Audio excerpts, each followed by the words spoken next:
Okey, Assalamualaikum dan salam sejahtera. Selamat pagi, Prof. Prof Selamat sihat? pagi, sehat. Terima kasih menjemput saya. Terima kasih juga sebab sudi sediakan masa lapang untuk kami buat sesi temu ramah ni.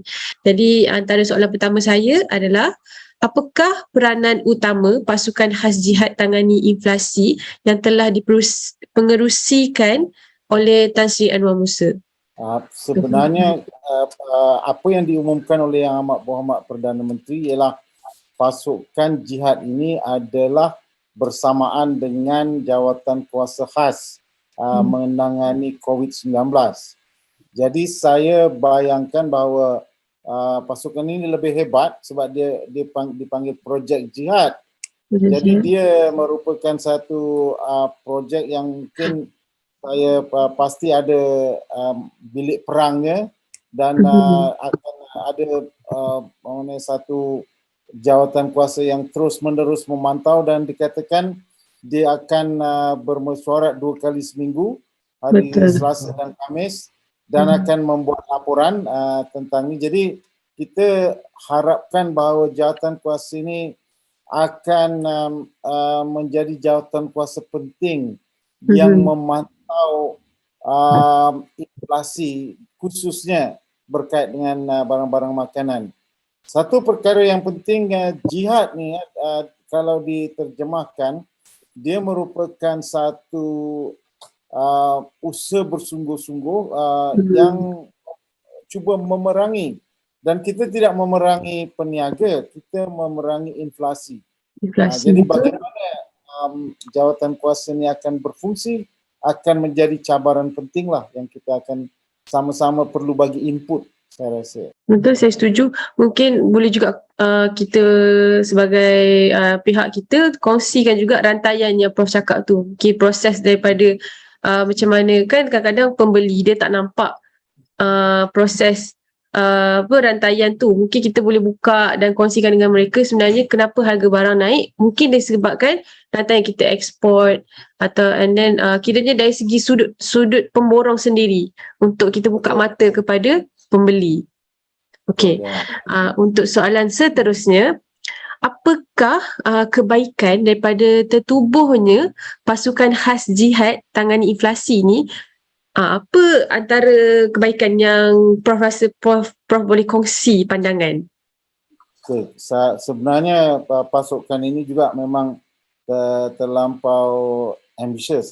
Kalau tengok inflasi ni merupakan satu aras tanda harga yang meliputi semua keperluan penggunaan.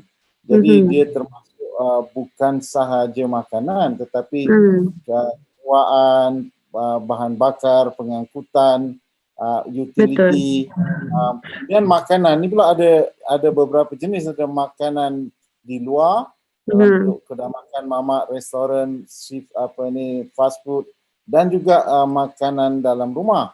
Dan kemudian makanan dalam rumah pula boleh dibagi kepada bahan protein, bahan sayuran, buah-buahan dan lain-lain. Jadi semua ni mempunyai ciri yang berbeza dan dikawal oleh rantaian yang berbeza. Jadi saya bayangkan dalam bilik perang ni akan ada dinding pecahan oleh graf-graf tentang harga, trend harga bagi setiap barang. Betul. Dan kita perlu mengetahui mana barang setiap yang sudut lah kan menurun dan menaik. Dan bukan saja setiap barang, di setiap bandar yang besar. Kerana kita nak tahu ada perbezaan, misalnya macam saya sebut tentang harga ayam tadi. Harga ayam dah turun di Kelantan tapi tak turun lagi di Selangor misalnya. So kat situ akan jadi macam persoalan kenapa harga berbeza pula kat situ. Okey, untuk soalan terakhir, apakah peranan terbaik yang boleh dijalankan oleh pengguna dalam membantu dan menyokong usaha pasukan khas ini sendiri? Okey, saya rasa pasukan jihad ini perlu ada satu hubungan yang terus dengan pengguna, membolehkan pengguna memberikan maklum balas. Misalnya kalau pengguna pergi ke pasar, tiba-tiba harga ayam RM20, dia perlu cari bukti dan terus hantar secara serta-merta kepada pasukan ini, dan pasukan ini perlu mengambil tindakan yang serta-merta juga. Begitu juga misalnya kalau ada pengguna yang mendapati harga minyak paket dijual RM5 satu paket. Mana ini perlu maklum balas yang segera dan tindak balas yang segera juga daripada pasukan ini. Juga misalnya di antara pengguna, mereka boleh berkomunikasi sesama mereka melalui media jawatankuasa ini untuk membolehkan mereka mungkin merancang aktiviti yang secara berkumpulan, kerana di Malaysia ini aktiviti consumerism sangat lemah. Consumerism ni maksudnya aktiviti yang berkait dengan perjuangan pengguna-pengguna. Pengguna-pengguna di Malaysia ni sangat mudah menerima apa juga yang dihidangkan kepada mereka, yang ditentukan kepada mereka oleh peniaga, kita terima. Sehingga kan kita seolah-olah tidak bermaya. Tapi mana zaman dulu, kita begitu mesra dengan peniaga, kita tawar-menawar. Jadi itu menunjukkan kuasa pengguna ada.